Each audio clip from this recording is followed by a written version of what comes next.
Good morning, everyone, and thank you for joining us today for this most important summit on children's health. My name is John Wilson, as you heard, and I'm President of the Royal Australasian College of Physicians. I would like to start today by welcoming our esteemed guests, Auntie Anne Weldon, who I'll shortly invite to provide a welcome to country.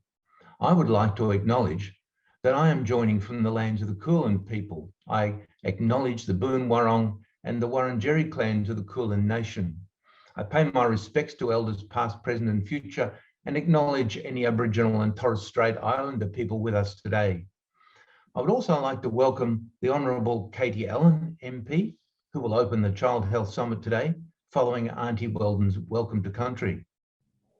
We'll also be joined by the Honourable Shadow Assistant Minister for Health, Jed Kearney, MP, who will close the Child Health Summit for us. I'd like to acknowledge that in the audience today, we have RACP member, the Honourable Dr. Mike Freelander, MP and Pediatrician. We have a fantastic panel of experts on child health and wellbeing, who I am looking forward to introducing shortly and putting questions to them on your behalf. I'd like to now welcome Auntie Anne Weldon, who we are grateful to, joining us today to provide welcome to country. Thank you. Thank you very much, John, and good morning, everyone. I certainly believe that you're on right across New South Wales and probably interstate as well. I'm not too sure, but I'm on the land of the mighty Eora Nation and Gadigal people. However, I need to make you aware that I am a Wiradjuri Koori Balan.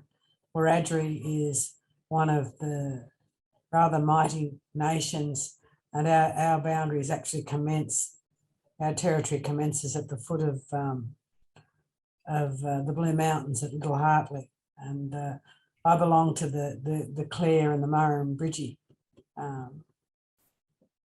people of freshwater people of Wiradjuri country.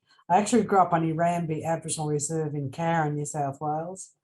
I am the representative here today with the permission of Metropolitan Local Aboriginal Land Council to conduct the Welcome to Country. And in this particular part of Eora country, which includes all of Sydney, Metropolitan Local Aboriginal Land Council is the cultural authority and custodian of culture, heritage, land and waterways. And I certainly stand proud of my people's richness of our culture and our strong resilience. And I acknowledge all other Aboriginal and non-Aboriginal brothers and sisters that have joined us here at this particular event on Skype. All these wonderful new technical inventions that we can access. You can be wherever in the world and certainly just get on a screen and see and have a talk and actually participate with somebody else. But I wanted to make you aware that no matter where you live or whatever country you travel through, you are passing through or you live on the land of an Aboriginal nation, a tribe or a clan. For my people, we certainly have existed and belong to these lands that stretches far beyond 60,000 years. I also acknowledge the Gadigal people, for this is a part of their traditional lands. There was actually, the Gadigal people were one of 29 clan groups of the mighty Eora Nation. And I pay my respects to Aboriginal people and elders, both Aboriginal and non-Aboriginal, from across our country, and express my gratitude for the sacrifices that have been made by our elders to create a better future for all peoples in our country.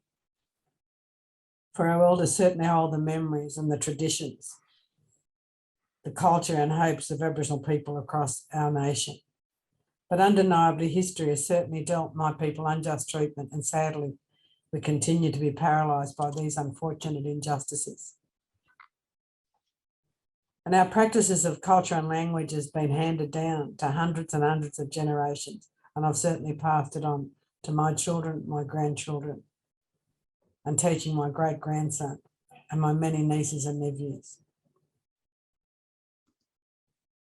as I said, that in the knowledge has been handed down from our keepers, the strong, clever ones, and they've certainly made us aware of the foundation of our oral history, and their legends must, continue to live on. For our we are still here, even though there've certainly been major attempts to not only destroy but deny.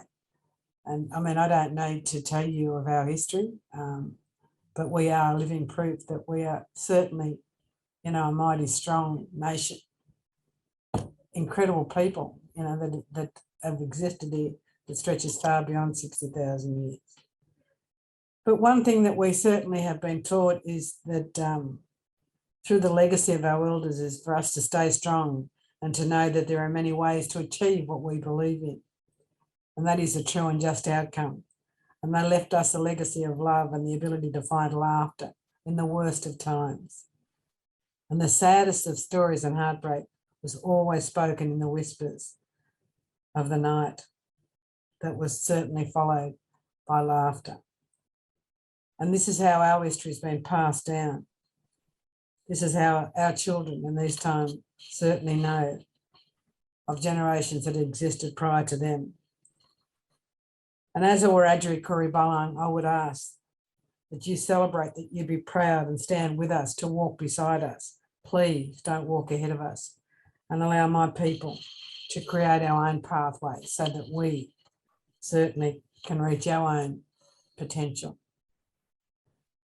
Metropolitan Local Aboriginal Land Council will certainly promote a vision of working together as one community and to achieve as one community. And our philosophy prides itself on respect, patience, tolerance of all Australians. And the boundaries for the Eora Nation spans from the Hawkesbury to the north, the Nepean to the west, and the Georges River to the south. So as an elder of New South Wales Aboriginal Land Council, of Metropolitan Local Aboriginal Land Council, and of my Wiradjuri people, I certainly welcome you all to the land of the mighty Eora Nation and Gadigal people, and I acknowledge that many of you are on the lands of many other Aboriginal nations and tribes across New South Wales and indeed further afield.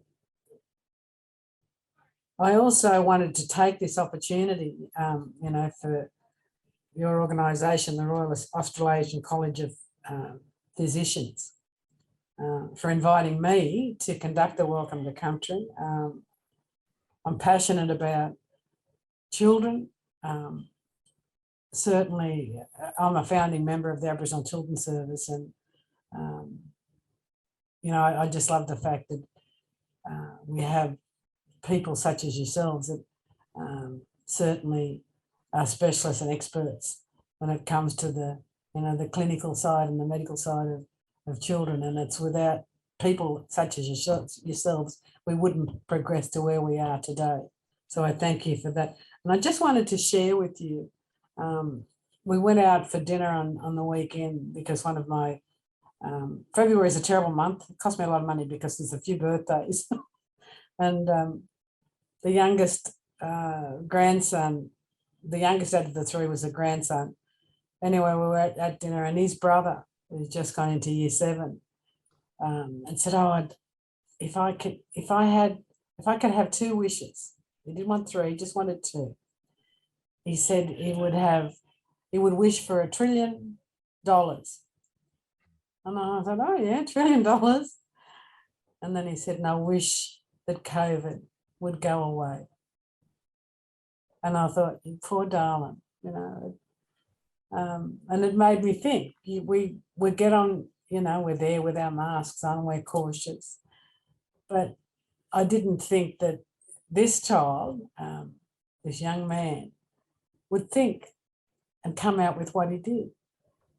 But I know that with my granddaughter that I've raised, who's 22 now, she has mild autism, and her meltdowns through COVID have certainly tested my ability to be able to deal with them. So, my heart and prayers go out to everybody that actually feels and experiences the dreaded time that we're living in.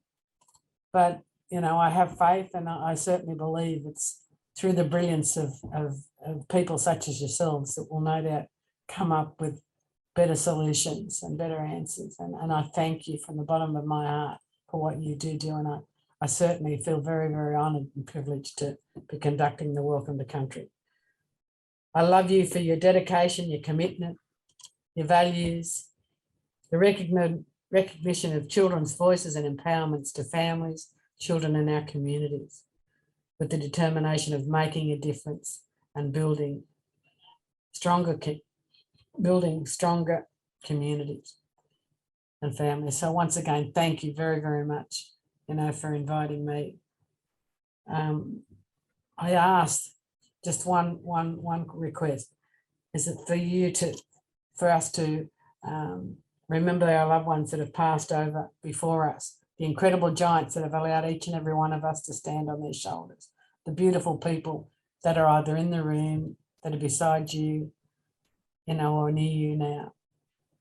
And certainly those gorgeous little precious little ones that follow in our footsteps. So may my people's spirit walk and guide all of us as we continue on our journey together, and let that journey be one where we will continue to make our country, Australia, the best in the world. So once again, welcome to the land of the mighty Eora Nation and Gadigal people. And I certainly acknowledge the land of our many other Aboriginal nations, tribes and clans around the country. Thank you very, very much. And I wish you every success today. Thank you, Auntie Anne, for your welcome to country and your most incredible story out of the mouths of babes about those two asks. Get rid of COVID is first and foremost on our mind today, and we must recover. Thank you so much for your welcome. This college is committed to advancing Aboriginal, Torres Strait Islander and Maori health and education as part of our core business. Now I welcome the Honourable Dr. Katie Allen MP, Federal Member for Higgins.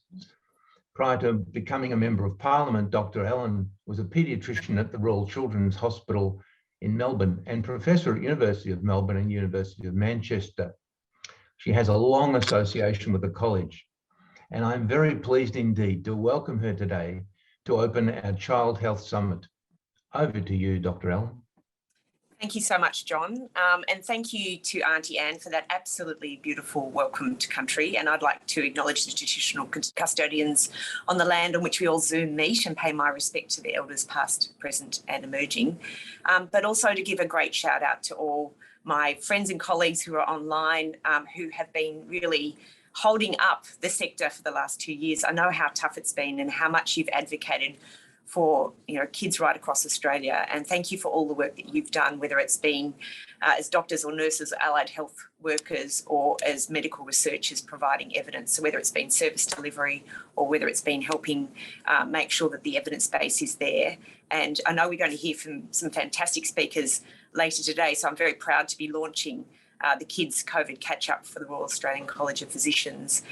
But a special shout out to my former colleagues, Sharon Goldfeld, for the work she did with the Murdoch Children's Research Institute with the COVID outbreak and some very important evidence base to inform government. And we're going to hear also from Frank Oberkley, who's been working in the sector for such a long period of time, and for his extraordinary work with the Child Mental Health Strategy, which is going to be incredibly important going forward.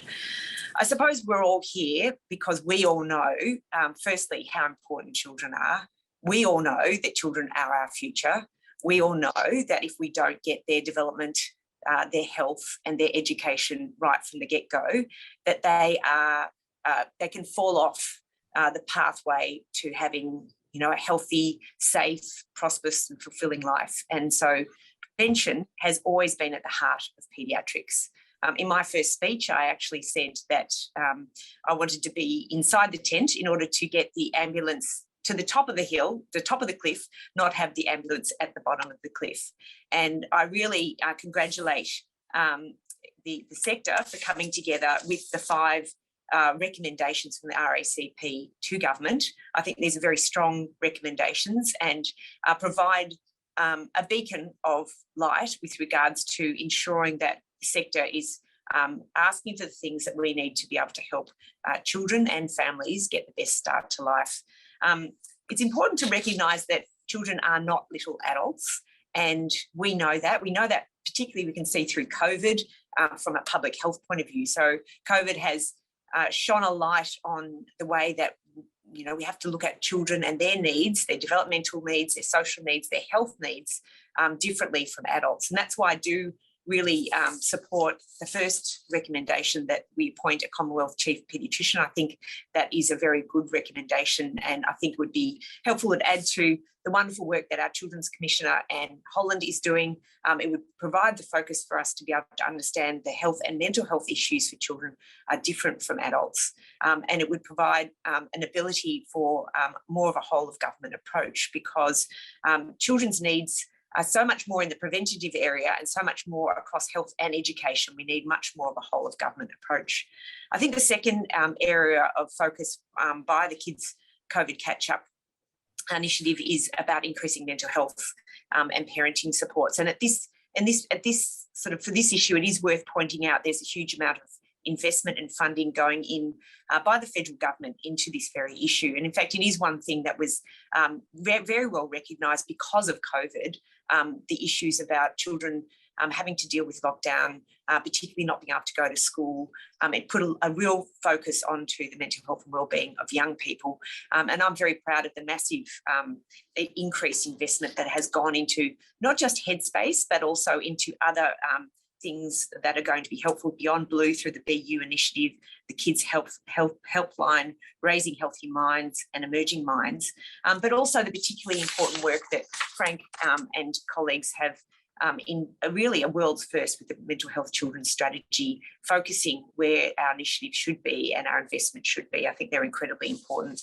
And I'm very proud of having been able to fight for Higgins Headspace. And I know that there are many MPs across Australia who've been fighting for local services, particularly for children's mental health. With the third issue of making sure there's enough support for schools, school-based support, particularly for disabled children and for children who are vulnerable. And there has been a lot of work in this area. I encourage the sector to support and enable the National Disability Insurance Scheme, the NDIS.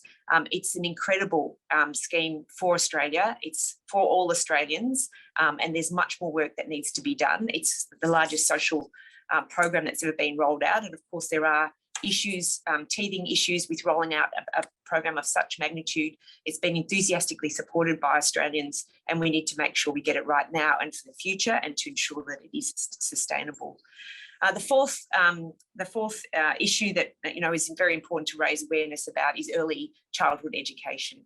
We know as paediatricians that giving children that best educational start to life is incredibly important, and I am proud of the fact that the federal government has invested in ensuring that each 4-year-old child now can receive 15 hours a week of early childhood education. That's 600 hours a year. Personally, I'd like to see this move down to 3-year-old, but we should at least acknowledge the significant investment into 4-year-old kindergarten. It's a really, really important initiative by the federal government. And then lastly, the issue of healthy eating to make sure that we prevent childhood obesity.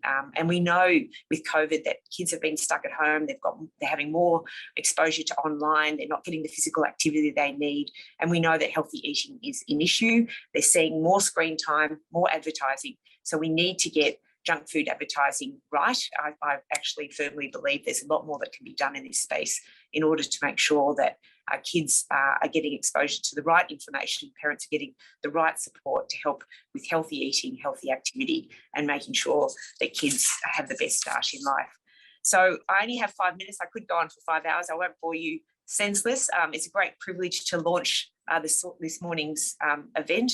And I'd like to give a shout out to my parliamentary colleagues who are online. Jed Kearney, I know, is going to close this morning's event.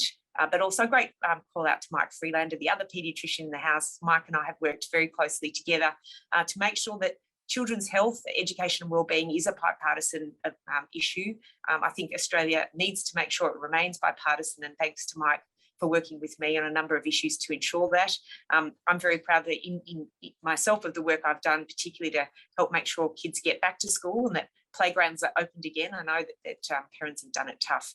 It's been an extraordinary 2 years. We have an opportunity here and now to make sure that children's voices are heard loud and clear. And you are so responsible for all of that with the work that you've been doing. Thank you to the sector for your wonderful bipartisan approach to this, recognising the work that government does do, encouraging and egging on government to do more, because there is almost always more to do. But thank you for the wonderful work that you're doing, and thank you for allowing me to launch this morning's session and the wonderful work going forward. Thank you. Thank you indeed, Dr. Allen. We are delighted that you're able to join us today. Before I go ahead and welcome our panel, I would like to talk about the public advocacy campaign the college is launching here, today and now, the Kids COVID Catch-Up campaign. This campaign is aimed at elevating the health and well-being of children and young people in the national debate following a couple of very tough years for children and families. Children have missed out on going to school, socialising, participating in sport activities, and we know these are essential to their health and development. Setbacks from the COVID pandemic have not been felt equally. COVID-19 has amplified existing inequalities, impacting children from low socioeconomic backgrounds, First Nations children, children from culturally and linguistically diverse backgrounds, and children with disability. Children experiencing family violence are another group who have been left behind. But led by our Pediatrics and Child Health Division, the college is today launching the Kids COVID Catch-Up campaign. The campaign has 6 key policy asks, as we've heard. They are now being posted in a discussion forum. Firstly, we ask for the establishment of a national COVID-19 task force. This will lead a recovery plan, coordinated, not disjointed, ensuring children, young people and families have a strong voice in shaping recovery. So far, that's been focused on health, economy and social aspects of this country. But now we're looking at our children. Secondly, we ask for the appointment of a national chief paediatrician to work with children, young people and families, providing clinical leadership and support. Cross-government coordination is essential here. The campaign's third recommendation is for the National Children's Mental Health and Wellbeing Strategy to be fully funded and implemented. These are always difficult asks because we're looking for the runs on the board, the low-hanging fruit. Where are they? But we must be focused on that particular aspect of well-being in our children. Fourth, we'd like to see an increase in funding for evidence-based school support for those with disability or learning difficulties. Currently, we're on the way, but we're not there yet. The fifth is the universal access to quality early childhood education programs for all 3-year-olds, not 4 and 5-year-olds, 3-year-olds. We're starting where it is most appropriate for learning. And finally, we'd like to see the marketing of unhealthy diets to children and young adults restricted via appropriate regulations. We must get on top of this obesity epidemic at the start, not at the bottom of the cliff, as Dr. Allen says, with the ambulance chasing those who are obese. I know all members of our panel today have a great deal to say about these issues. I'll now introduce each of the panelists and ask them an introductory question before we open up to questions from you, the audience. To submit a question, select live Q&A on the right-hand panel and put your question in there. I'd like to begin with National Children's Commissioner Anne Hollands. We're most grateful to have Anne with us today and welcome Anne. Over 2 decades, Anne has led government and non-government organisations. As a psychologist, Anne has worked extensively in frontline practice. So, Anne, what have we learned about child wellbeing during COVID and what needs to happen next? Thank you so much, Professor Wilson, and for this opportunity to join such a fabulous panel and all of your members at this great event, and congratulations on the COVID Kids Catch-Up campaign. So I'm joining you from the lands of the Camaragal people of the Eora Nations, and thanks to Auntie Anne Weldon for welcoming us. During COVID, we've learnt many things, including the fact that the unique needs of children are not going to be met by policy that's just designed for adults. And as we start to climb out of the depths of COVID, we're keenly aware that mistakes have been made, that we need to ensure not only that we prioritise the wellbeing and development needs of children in the next pandemic, but that we do so every single day from now on. As we all know, we've had many systemic problems even before the pandemic, which COVID has amplified. And I'll just mention a few. I know the panelists, other panelists will speak to these as well. So the ones I've picked are that we've had seriously inadequate mental health services, especially for children under 12 and their families. Inadequacies in the basic living conditions of too many children and their families, including a lack of secure and affordable housing, which we know is a key factor in domestic and family violence and risks for children being removed from their families. Fragmentation in the basic systems of potential support for children and young people. In particular, we need more integration across schools and early childhood education and health and mental health services. During COVID, we learned that schools are about much more than academic learning that can be replaced by Zoom. Schools are a social learning environment which builds social and emotional skills that are foundational for all learning, wellbeing and success in life. Too many children have missed out, especially those with special needs, disability, poverty and disadvantage.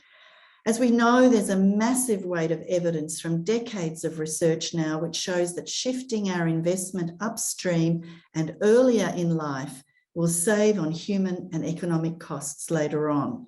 Yet despite all of our best efforts, we still continue to pay more for late reaction policies, those ambulances at the bottom of the cliff that Dr. Allen mentioned.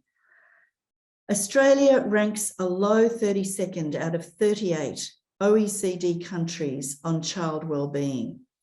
Australia lags the world because child wellbeing is not a national priority.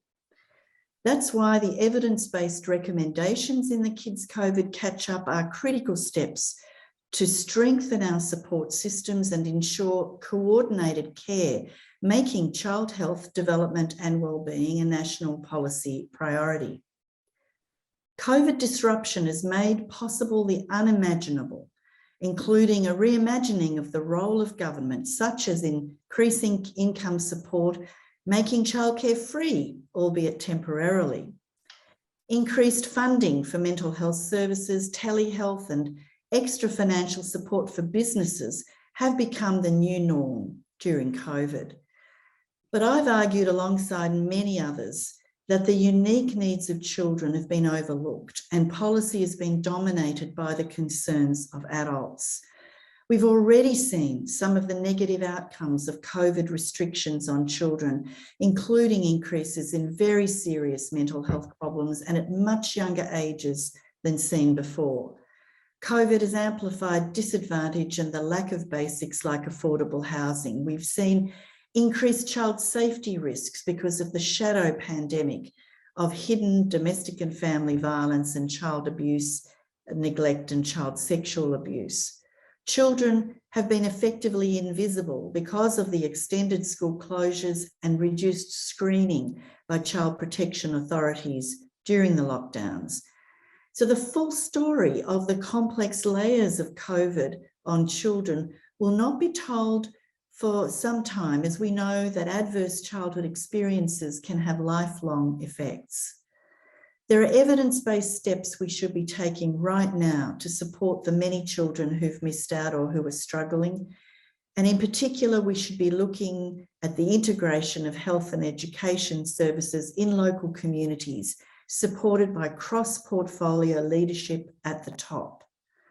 The fragmentation and absence of coordinated care across service systems is consistently what children and families themselves have been telling me as being a barrier to keeping children safe and well.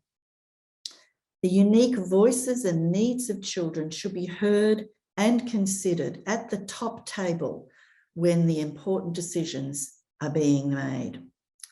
We need to stop tinkering and embrace a bold vision for child health, wellbeing and development, and to create national cross-portfolio leadership with accountability for the wellbeing of children in this country. Before I finish, I'd quickly like to mention our kidscovidsurvey.com. We're calling on all kids aged 9 to 17 to do a quick survey about their experiences during COVID, and there's another survey for parents in there. And this is going to help improve services for Australian children and young people in this country. Thank you again, Professor Wilson, for this opportunity to share a few thoughts. Thank you very much, Anne, and thanks to you for bringing your networks and information to us today. Now, I would like to switch to speaking with Chris O'Connell. Chris is a Year 11 student who is enjoying getting back into the classroom after experiencing remote learning during lockdowns in Melbourne. Chris is one of 12 UNICEF Young Ambassadors. We're delighted to have you here today, Chris. I wonder if you could just help us with your feelings on how you would say COVID-19 has affected your life and that of your peers. Thanks, Chris. Well, first of all, thank you for having me speak here today. It's an honor to speak about such an important initiative. I think if anything's clear in today's world, it's that the COVID-19 pandemic has affected everyone in profoundly different ways, and it's so important that we recognize this going forward, which this campaign clearly does.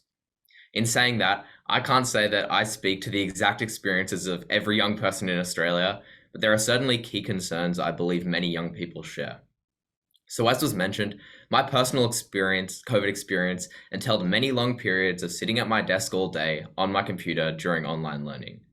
Now, I'm very fortunate that I go to a well-resourced school. However, remote learning and similar lockdown restrictions regarding visiting friends, traveling, and extracurricular activities all had noticeable impacts on my life. Firstly, a significant change I noticed was how much we undervalued the variety of pre-COVID life. And what I mean by that is before being cooped up inside all day, as was the case for a long period of time in Melbourne, the different activities I participated in each day greatly improved my mood and gave me the opportunity to collaborate and bond with my peers. What I found is that during remote learning and lockdowns, if you were in a bad mood or a poor mental state, it was much more likely to last for longer because you're doing repetitive tasks that don't take your mind off of things. And the second main impact I felt would have to be a lack of connection with my friends, other peers, and teachers. Chatting over text and video calls is all well and good, but the value of socializing in person and being able to face and bond over challenges, and more importantly, being able to enjoy one another's company is ultimately unparalleled. And just building on that, I find that I personally learn better when I'm able to engage with my teachers and build meaningful connections with them. And this was just another thing that was almost impossible online. So that's my individual experience in a nutshell, but I've also heard a number of things from my peers. For example, most said that they lost motivation during lockdowns and their days became monotonous. Some said they felt unprepared for the new year because they lacked the foundational skills from the previous 2 years. A number said that the pandemic negatively affected their mental health in that they felt more anxious, disorganized, and unsure of the future. A recurring theme I heard from these people is that the constant uncertainty caused by the pandemic was a huge problem for them that took a huge toll on their mental health. Others said that they adopted unhealthy habits like not getting regular physical exercise, eating unhealthily, and staying up too late. Now, having explained all of this about my experience and that of my peers, I think it's also worth zooming out for a moment and considering other COVID experiences of young people in our society. I'm privileged to be one of 12 UNICEF Young Ambassadors for Australia this year, and in our meetings, education and COVID recovery have been the top agenda items. The major roadblocks many young people around Australia have faced, even before the pandemic, are now being highlighted, like children not having adequate resources to learn and adapt, especially children with learning difficulties and children of linguistically diverse backgrounds. Children struggling with poor mental health without any support, especially in rural areas, for example, and educational disparities being highlighted in disadvantaged demographics. So although the past years of the pandemic have been rough, I feel very optimistic reading about how the Kids COVID Catch-Up campaign aims to tackle these issues, with the Commonwealth Chief Pediatrician, a COVID-19 task force, the implementation of the National Children's Mental Health and Wellbeing Strategy, which is also named by UNICEF as one of our key goals coming out of the pandemic, increased school funding for children with disabilities or learning difficulties, restricting the marketing of unhealthy diets to children, and universal early childhood education for 3-year-olds.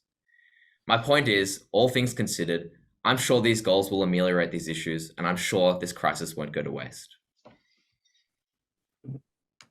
Thank you, Chris. You've addressed some of those issues very clearly from a perspective that only you and your peers can have. And the interests of mental health and the effect of lockdowns on young people is just one of the most important roll-ons from this conversation. So this is a good way to lead into our discussion with Professor Frank Oberkley, AM.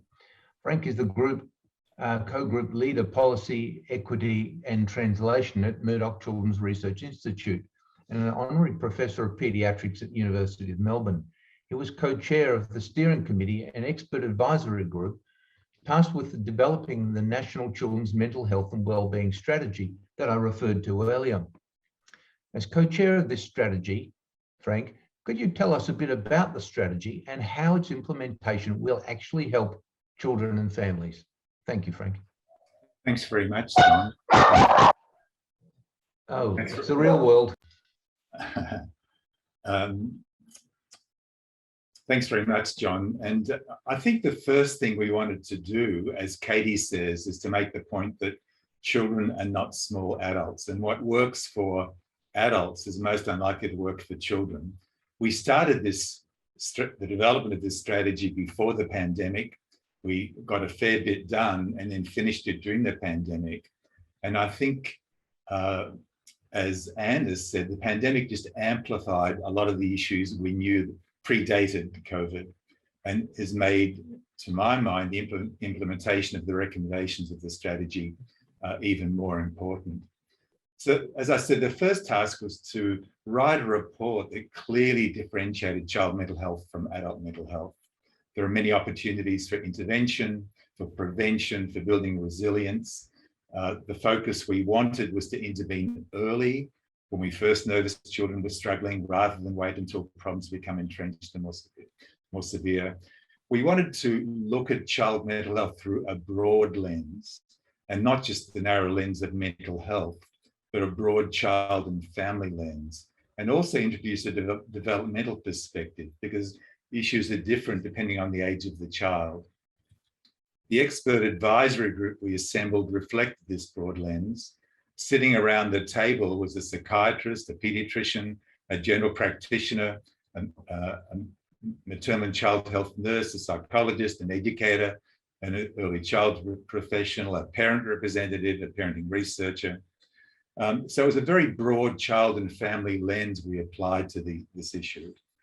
Secondly, we didn't want this report to be written by a group sitting comfortably around a table and giving our opinions as to what we thought should happen. So the report and the strategy was very much informed by the evidence. There are 231 references at the end of the report.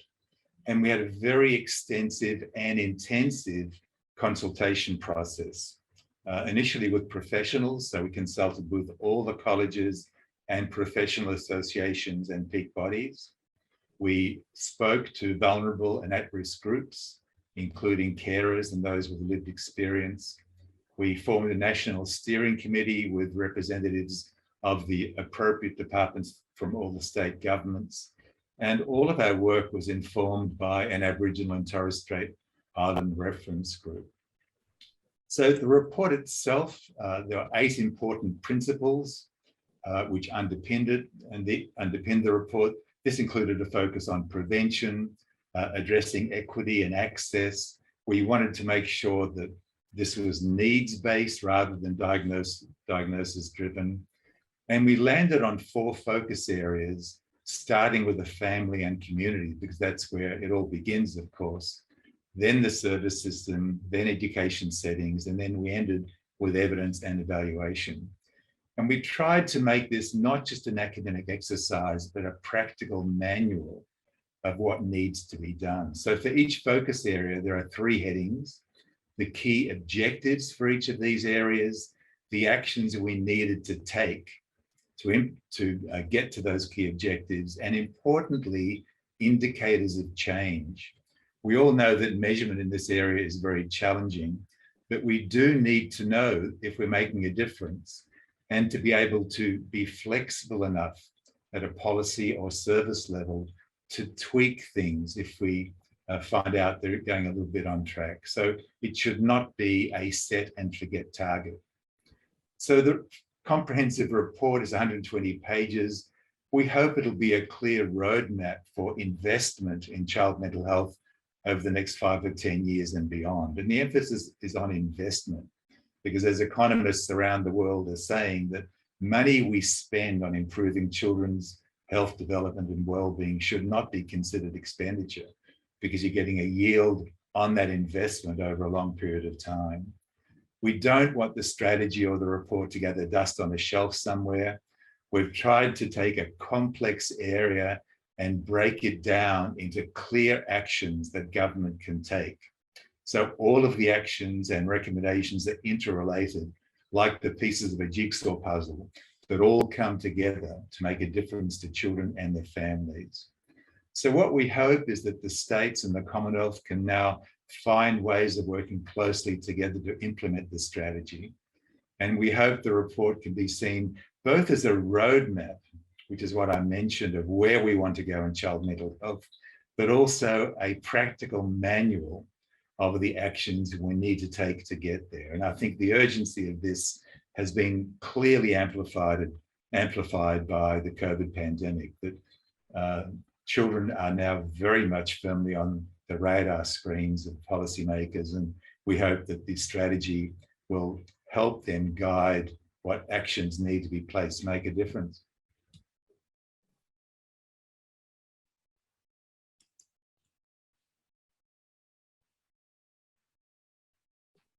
I think you're on mute, John.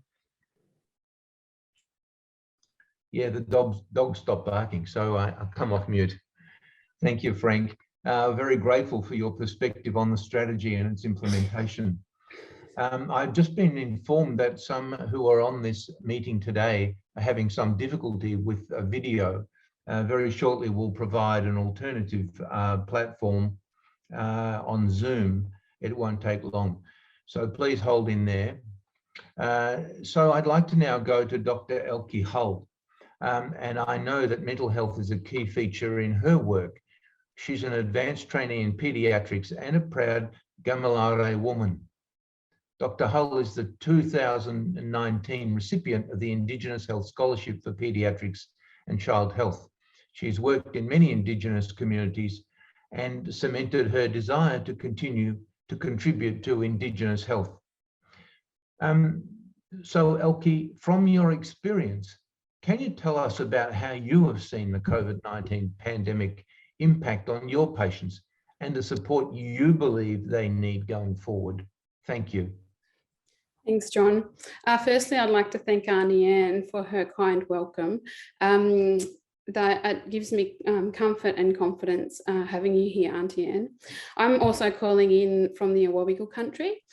So I'd like to acknowledge the traditional owners of this land, the Oberkley people, and I would like to pay my respect to their elders, past, present, and emerging. So I've been working in a child and adolescent mental health service that is specific for Indigenous kids. And we have mainly Indigenous clinicians, and we do have non-Indigenous clinicians as well. But as a service, we've definitely felt the mental health crisis. Our kids have had significant mental health distress and crisis, and we felt that we've bore a lot of brunt of that and felt a bit helpless sometimes. We felt like also that the mainstream services were also overwhelmed, and we're getting lots of referrals that kids that should have been seen in primary health care I should mention we are a secondary healthcare service. So we were getting very overwhelmed with kids that were in quite significant distress, and as well as there was a lot of kids we couldn't pick up, and we felt like there was a bit of a gap there, that their kids were not getting access to the care, and also it was quite a delay before they could get into our care. So even though our kids were probably at their most unwell, we felt like we were stepping back and getting a bit of disconnect between our care. So we stopped seeing them face to face. So as you'll know, in the lockdown, we had different periods, but we stopped seeing them face to face, and we switched to telehealth, which from our service, we offer a really cultural, safe experience. And First Nations people thrive on connection and identity and belonging, and that's what our clinicians could give in our service. But when you took that away on telehealth, we found it quite difficult. The kids found it difficult, and we had trouble with engagement. But another thing that we didn't foresee, but we should have thought out, is that some of our kids didn't have access to Wi-Fi. They don't have Wi-Fi at home, and they don't have data on their phones. And we saw kids from 12 to 18, mostly adolescents, but if they're younger and don't have phones, then whoever's caring for them may not have computers. So we run into not being able to connect with them and access them. And these are the kids that we're safety planning with, that we're checking up on, on a weekly basis. So it was quite stressful from that point of view, and our kids felt it. And we did switch to phone calls, but really we weren't providing therapy because we're speaking to the caregivers mainly, because the kids weren't a fan of it. So alongside the mental health crisis that the COVID has impacted the kids, there's a lot of still, our kids face a lot of discrimination and over-policing. So COVID, we had a family come in for an appointment, and they were fined on the way in. They were told they were sent home, so they didn't actually attend our appointment, even though they were telling them they were attending a healthcare appointment. So we had patients cancel because of the possibility of being fined and facing discrimination when they pulled over. Welfare checks were a huge triggering point for our families, and this was not foreseen. So particularly our kids that are involved with juvenile justice. So I can have many examples, but one of our patients ended up on the roof during a welfare check.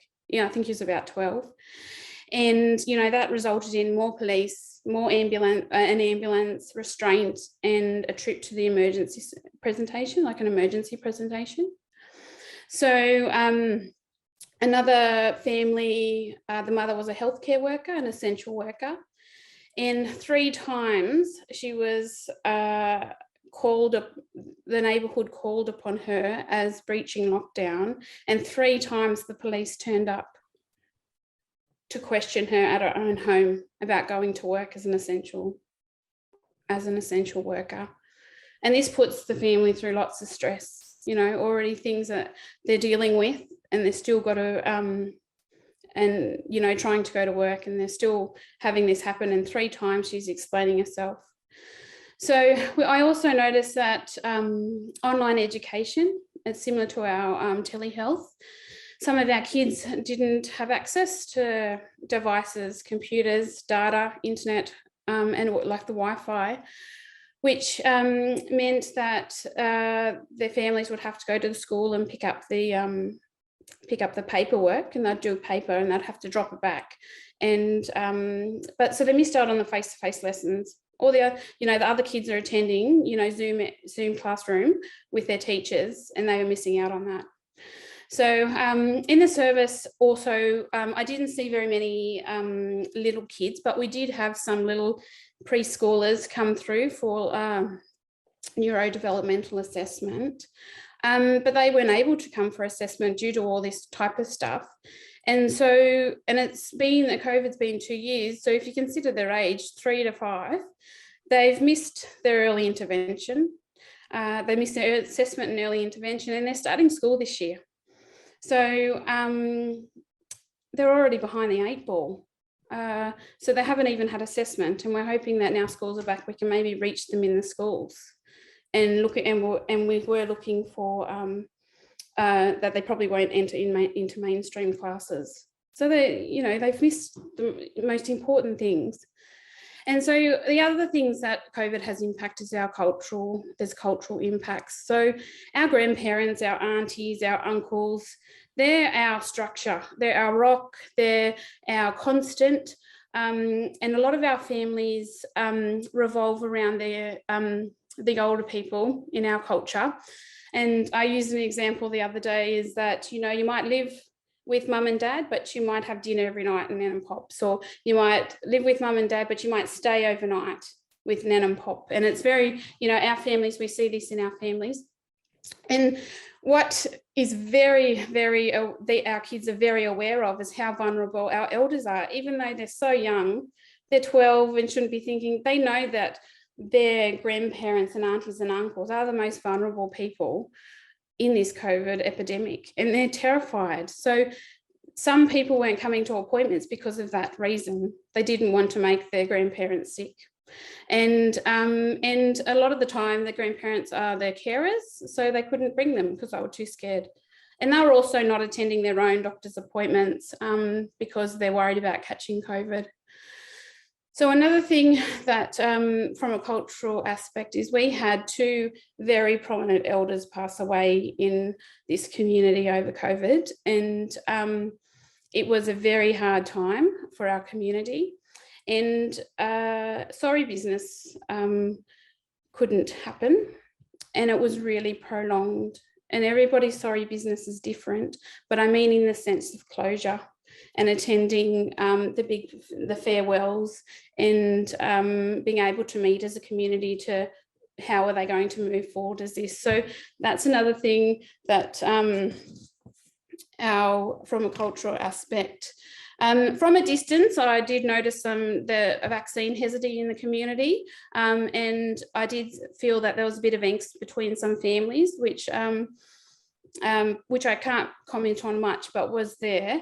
And one of my patients was being bullied by another family for being vaccinated. So it was in the community and it was impacting, the families.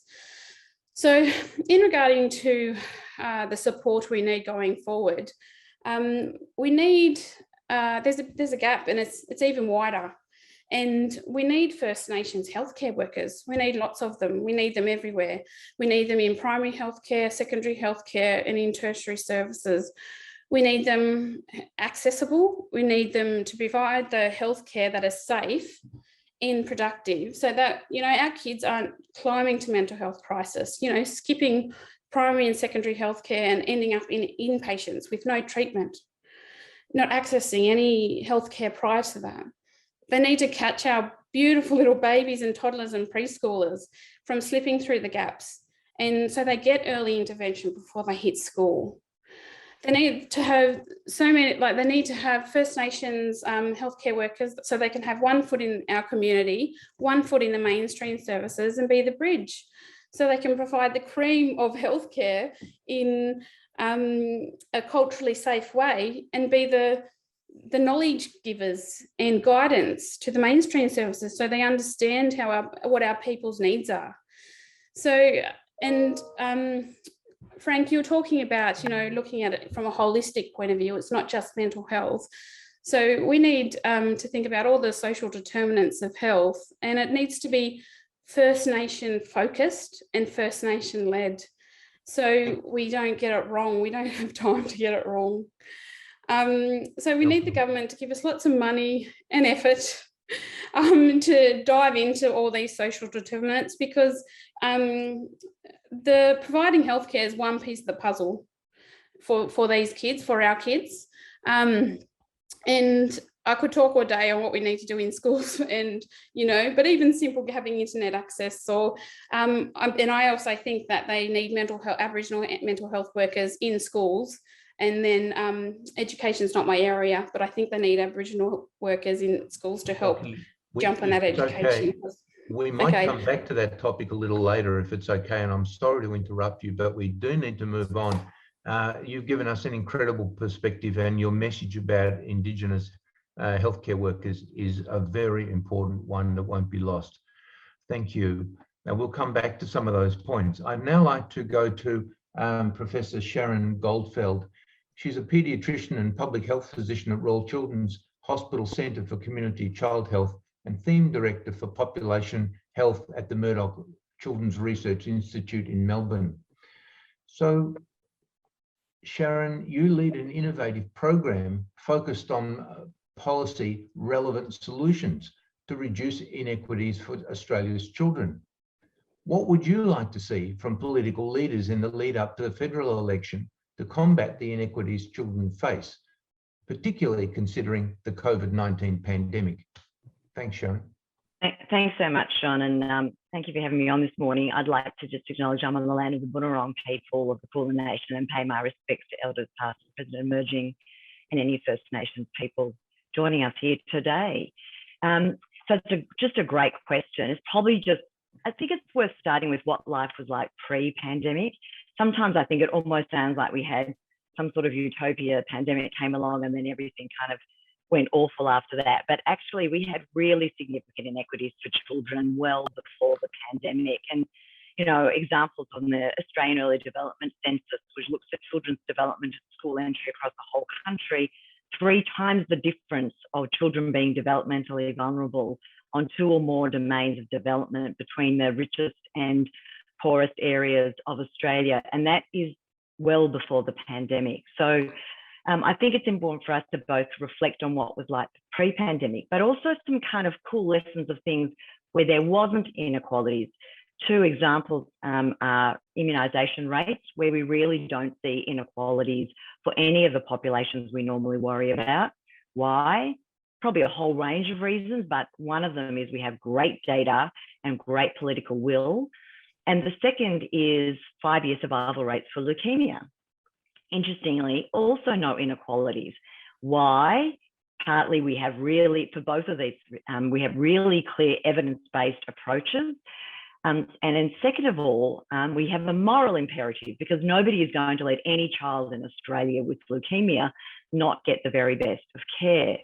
Now, I can't say that for all of the problems we've been talking about today, like mental health and developmental issues and learning issues, for which we have actually limited data, limited political will, and limited moral imperative. So then along came the pandemic, and we saw the level of disruption that we have never seen before. Disruption in the lives of our children, but also disruption and innovation in ways we've never seen before. So we all went to telehealth within 2 weeks. It was the 10-year agenda. We all sort of, maybe we do a telehealth every now and then, but wow, 2 weeks, bang, we're all on telehealth. We developed a vaccine within a year, never heard of before. We gave, this is going to go to the social determinants question, we gave money to people. We doubled the rate of what was then, the dole, job seeker, and we gave people money to just have a job keeper. Extraordinary. So we can do things like this. We can give people money. We can develop a vaccine. We can do telehealth. We can house the homeless. We house the homeless. So I think the narrative for us going forward, and this will come to the things we can do, is it's not really a we can and can't do things. Previously, and this is like this idea of staring the social determinants in the face. Often beforehand we go, we just can't do that. It's just too hard. Well, turns out we can. So it's no longer can and can't. Now it's kind of will we or won't we? And I think that's where the kind of politics and policy of all of this goes forward, because it's no longer can we or can't we, it's will we or won't we. And that comes back to our political will and the moral imperative and the use of data and research and evidence to drive what we do going forward. That we've got this opportunity of disruption. to not kind of build it back better, but maybe we can kind of build it back different. So a few things. Number one, there's no silver bullets in this. I think we have to be careful. And I really love that the college has put up 5 things, not one thing, but 5 things. And I would argue we probably need all 5 things. So we need to move away from, hey, there's some silver bullet out there. There is no silver bullet. And part of the reason there's no silver bullet is we need the mutual benefit of these activities. James Heckman talks about this idea of if you really want to address inequities, you need this kind of stacked approach where we're thinking, what do we need in the antenatal period or the childhood period, like first, second, third 2000 days, and what do we need that's targeting children and families and society all at once. And I guess unless we're thinking like that, we're probably not going to deliver on this opportunity. The second thing I just want to talk about in terms of what we've been working on, we've very fortunately had a paper published looking at sort of the 5 things we might want to do going forward.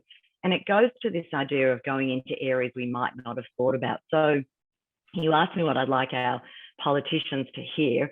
Clearly, obviously, they should hear the RACP 5 things. It would be remiss of me not to say that. But where it overlaps is, so for example, could we be giving parents of young children first 1,000 days more money? Turns out more money makes a difference. Lots of evidence more recently. And should we be doing that in a way that's about an investment strategy, not a welfare strategy? This is going to what other people have talked about. This is not about can we give more money in a welfare context, but an investment. We are investing in the next generation of children. Number 2, should we think differently about schools? This is said a few times. Anne said it, Frank said it, Elke said it. In fact, everybody has said it. Schools are not just about places of learning. They're places where children develop their social and emotional skills, where we get eyes on kids. What will schools look like into the future? What are the opportunities here? We've talked about more funding for children with additional health and developmental needs, but what could that platform look like going forward? Will it always look the same, or is this, wow, let's kind of disrupt that and think about what that could look like? Health service delivery, health, social care, education, co-location, integration, exactly what people have been saying. This is what Anne was saying. Kids don't want to go all over the place to get services. How do we bring services together? Mental health prevention. We need to go to a system that's, we've just talked about this time and time again around this table. Fences at the top of the cliff can't just be about ambulance. It's unsustainable. Mental health prevention is not about mental health services. It's about all the other things that are important, the social determinants, universal healthcare, universal education. That's actually our mental health prevention system. And then finally, what are our opportunities in the digital space? How exciting has it been that we can think much more virtually? What does that mean for inequitable access now? And also, what does it mean for thinking about inequities so we have end-to-end solutions? Digital solutions that think about virtual and digital solutions that include digital inclusion. And that's really important. So this is what Elke brought up. Kids couldn't participate because they don't have access to digital devices or data. So I might end there, John. I'll get off my little soapbox now and hand back to you. Thanks very much, Sharon. And we are running a little short on time.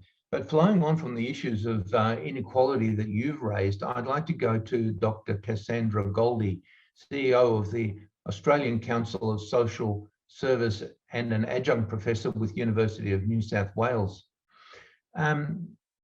Cassandra, ACOS advocates for people, families and children facing inequality.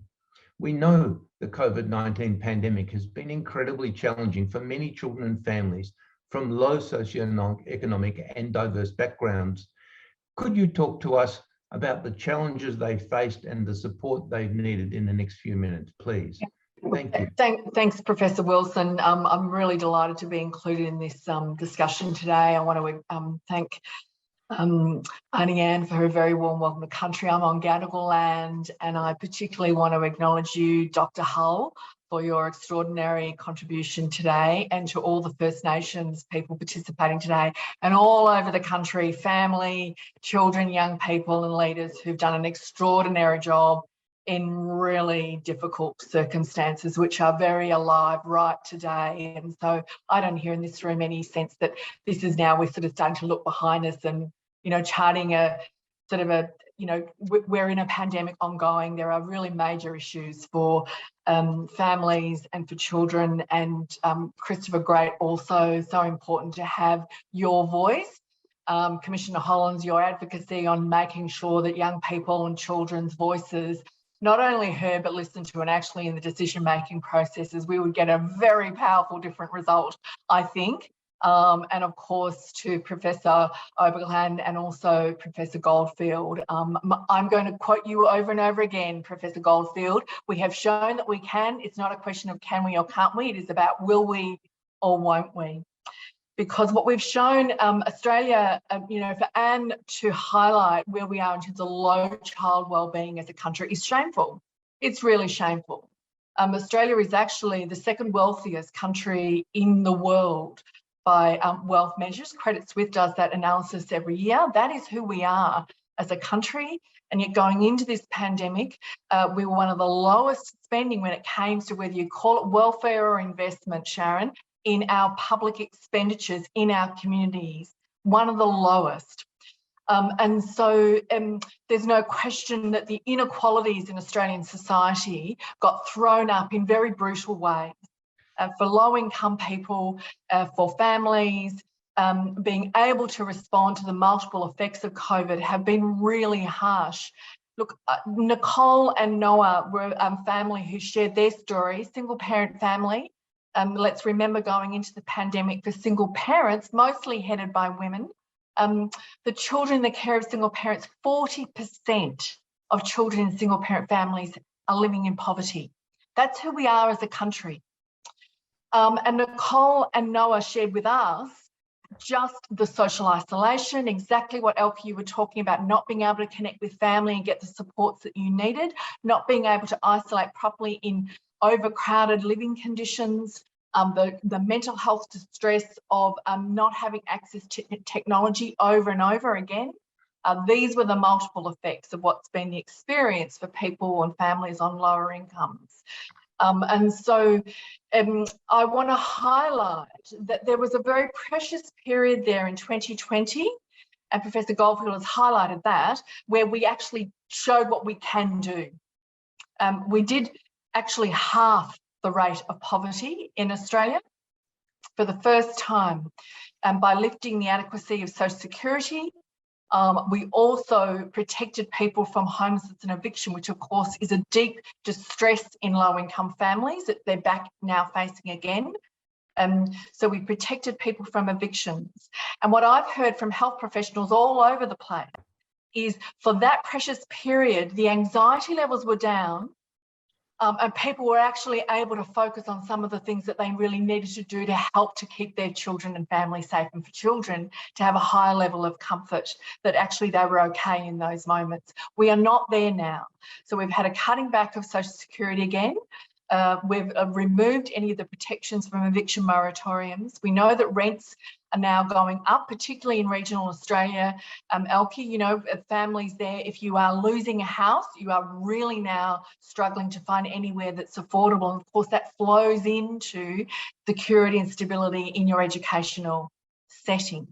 And going into the pandemic, let us remember that we had this vision through the Gonski process of decent, adequate funding into schooling, but in fact, public schools have received just a fifth of the investment that is needed in contrast to private schools.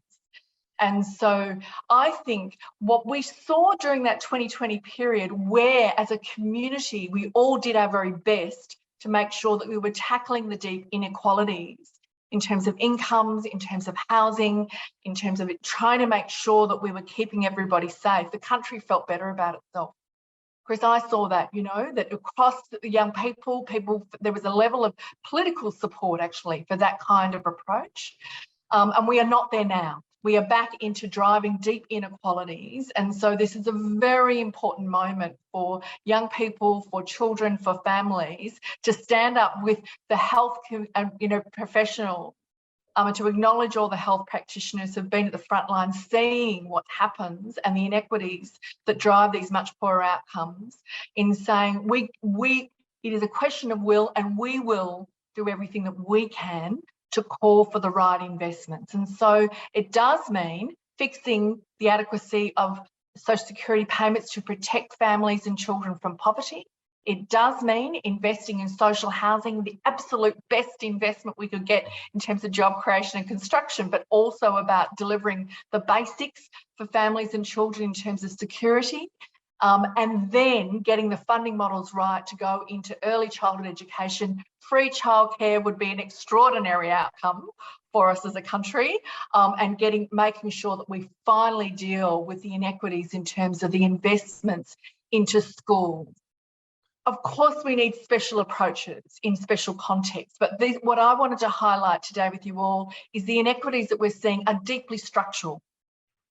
And so I, champion and thank all those who have come together today to highlight about, child wellbeing and children being at the front of our decision making. Because I tell you what, if children were at the front with a voice that they have, we would get the kind of investments that I think we all want to see today. And so I really support what you're saying, Professor Wilson and Commissioner Hollands, about having that machinery to make sure that children and families are at the front of the decision making. And then we will certainly, with our budget submissions, we've also called for the investments. Can I say, Professor Wilson, because I know you're going to want to allow us a little bit of time to discuss things. These are questions of choice. Right now, we've got budget policies that are really all about tax cuts. Let's remember that the tax cuts are costing the budget about $35 billion per annum. And what we've demonstrated is that when you lift up the resources and support for low-income families, it gets spent in the real economy. It's actually really great for jobs in a way that tax cuts actually don't help. So we can be really smart about this and repurpose some of those expenditures that are going to people who are on high incomes who probably don't need anything more at this point, into the hands of people who really do need the support and will do really well to make sure that young people are safe, that young people have a voice, and we are delivering better outcomes for them. And we actually have the track record on child wellbeing that this country should have, with the deep expertise and resources we've got available to us. Thanks, Professor Wilson. Thank you, Cassandra. I'm very grateful to you for that very eloquent reply. And thank you to all of our panel for answering the questions that have been put to them. There are many others that unfortunately we don't have time to address in this particular session, but should do in another one because of the importance. I would now like to share with you our campaign video, which features 3 of our members. They are Professor Elizabeth Elliott, a consultant paediatrician with Sydney Children's Hospital Network, Westmead, and Distinguished Professor, Discipline of Paediatrics, Child Health, Faculty of Medicine at University of Sydney, followed by Dr. Paul Houghton, Staff Specialist in Community Child Health and Child Protection across Sydney Children's Hospital Network and in South Sydney Health District.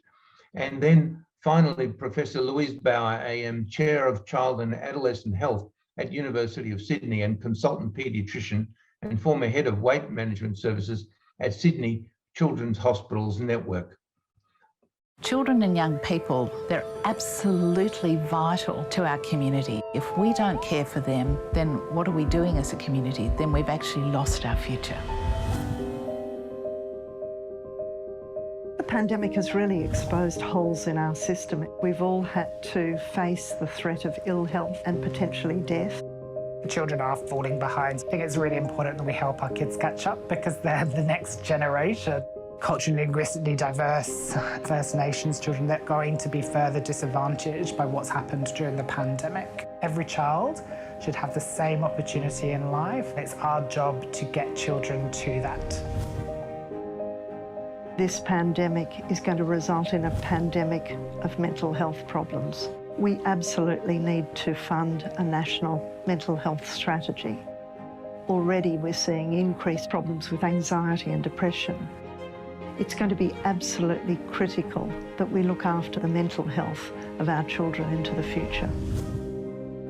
universally, all 3-year-olds should be going to preschool. If you do that early on and they've got a better advantage in school, then they're going to improve for their long-term outcomes going into adult life. Children who experience disadvantage, kids living with developmental disabilities, are more likely to have had more significant effects of COVID. So we need to increase Commonwealth funding for children with disabilities and learning difficulties. Childhood obesity is one of the major risk factors for COVID severity. It's important to restrict the marketing of unhealthy foods to children and young people. We run the risk of their lives being transformed negatively for many, many years if we don't turn this around. We need a national task force to lead us out of this COVID pandemic. We need to have a coordinated approach to recovery. We need a national chief paediatrician, someone who can be a conduit from paediatricians to the government, who can hear the voices of children and adolescents and who can lead a plan for the future. Kids are our future. We must give them a good start in life, and if we do, we'll end up with a healthy, happy and economically productive Australia.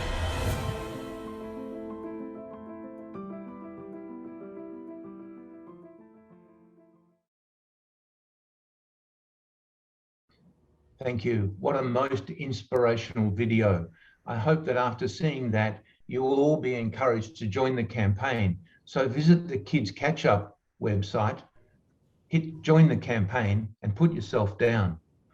In addition to that, I also strongly recommend you take part in the Australian Human Rights Commission's National Survey on COVID-19, as we've heard from Commissioner Hollands, who joined us today.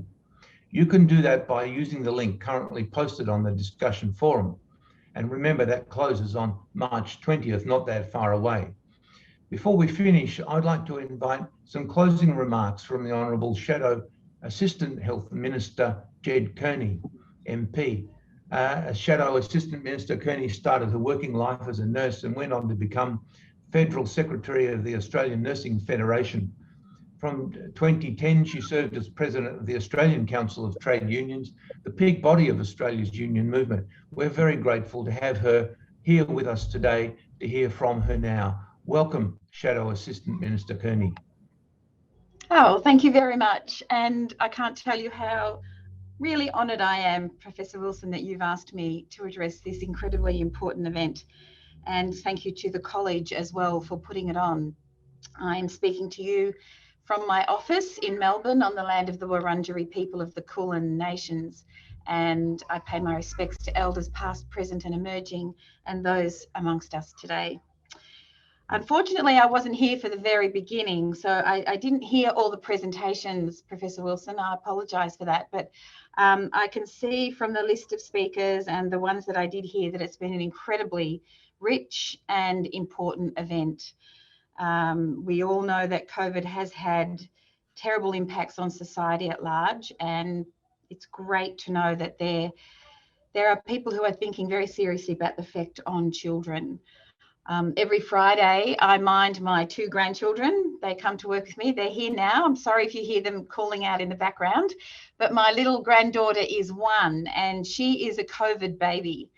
And it's very interesting to see her development compared to the other 2 grandchildren who are 6 and 3. Number 1, she knows exactly what your face is telling her, even though you have a mask on. She knows when you're smiling. She knows when you're cross. She knows when you're sad. It's fascinating. She can tell everything from your eyes. Took her a long time to socialise with me as her grandmother. Very hesitant to go to anyone but her mother, and she still cries when a stranger or somebody walks into the room or the house. She gets very upset. So it's quite fascinating to see, and she comes from a very middle class, well-resourced family. So it's been exceptionally important for me to hear the speakers today and garner that for developing our policy in a post-COVID world, which hopefully eventually will come along. I did hear Professor Goldfeld talk about how we did things, how we suddenly could do things fast and efficiently, and how things moved along.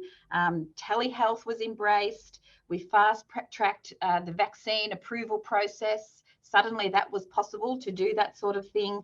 We found a lot of money to support people during the crisis, and it was important. And we showed the benefits of actually putting money in people's pockets to keep the economy turning.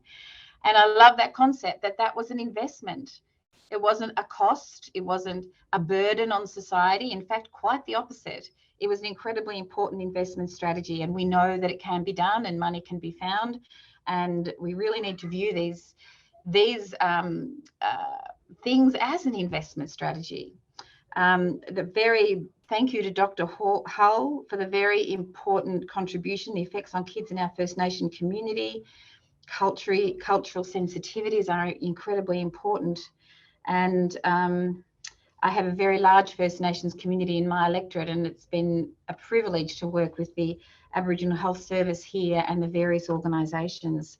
So thank you for that. And, you know, one thing, it's funny that you raised the issue of social determinants of health. I have been a nurse for a long time, and I'm really privileged to be in the shadow portfolio of health. And so it's one thing that I really do press. And Dr. Goldie and I were talking just the other day, I think it was last week, Cassandra, about how in politics you really need to take a whole of government approach, a big cross-portfolio approach, where the social determinants of health are incredibly important when it comes to developing health policy or financial policy or housing policy, because you can't be well if you don't have a house, if you don't have a job, if you don't have a decent job that gives you a decent wage, and you're worried about when the next shift or the next pay packet's coming, the anxieties and the pressure that insecure work brings. We need to make sure that Medicare is as strong and accessible and helpful to our community as it possibly could be. We need to raise New Start. I mean, we know that our welfare policies are poor and too low. I hear you about childcare. I mean, the reason I mind my 2 grandchildren on a Friday is because my daughter can't afford that 5th day of childcare. She would be working to pay childcare and not get any benefit. So I try to help her out there. And we need to see it as early childhood education, not just babysitting and minding. And we need to invest in that industry, which predominantly is needed by women where women work. So it brings me to the gender pay gap. I mean, I could go on about all the social determinants of health that we know play a huge part in ensuring that people are healthy, generally speaking, physically. And of course, oh my goodness, the whole area of mental health. It really has been the poor cousin of the health system for a long time. And in my state of Victoria, I know that there is a lot of resources going into trying to fix that. Place-based mental health has become an incredibly new and important thing that really needs to be nationwide. And I really look forward, if I'm lucky enough, if we're lucky enough to be elected and I'm lucky enough to stay in the health portfolio, I can't tell you how I really do look forward to working with you in the future on developing the best we can, particularly for our kids, because when you look at our kids that are at risk, when you look at those that we know are, well, they're starting from behind the 8 ball, it's not hard to identify them. We know who they are. You could almost walk up and take them by the hand. We know where they live, we know their issues, and we could, as I said, take them by the hand and lead them to a better life. It's not that hard, really. It just needs the will, as you say, to do it. Your 6-point plan is eminently sensible and I think doable. And I'd just like to finish up by saying thank you very much again. Thank you for all that you do. We're so glad you're there and raising these issues. And hopefully one day I'll be able to work with you in government. Thank you. Thank you indeed, Shadow Minister Kearney. Very kind words. And this now concludes the College's Child Health Summit. But it is actually the start of the campaign. Thank you for our exceptional lineup of speakers today. Each and every one of you has contributed in an amazing way. And thank you to all of those who were watching online today, some hundreds of you. I do encourage you to take a few minutes now, if you haven't already, and sign up to the campaign at kidscatchup.org.au. We hope we'll be able to report back to you on our campaign policy as we hear election commitments coming forward in the not too distant future. Thank you again, everyone, for your interest in these crucial topics today. And I'm going to hand over to Natalie for her closing comments with housekeeping. Thank you.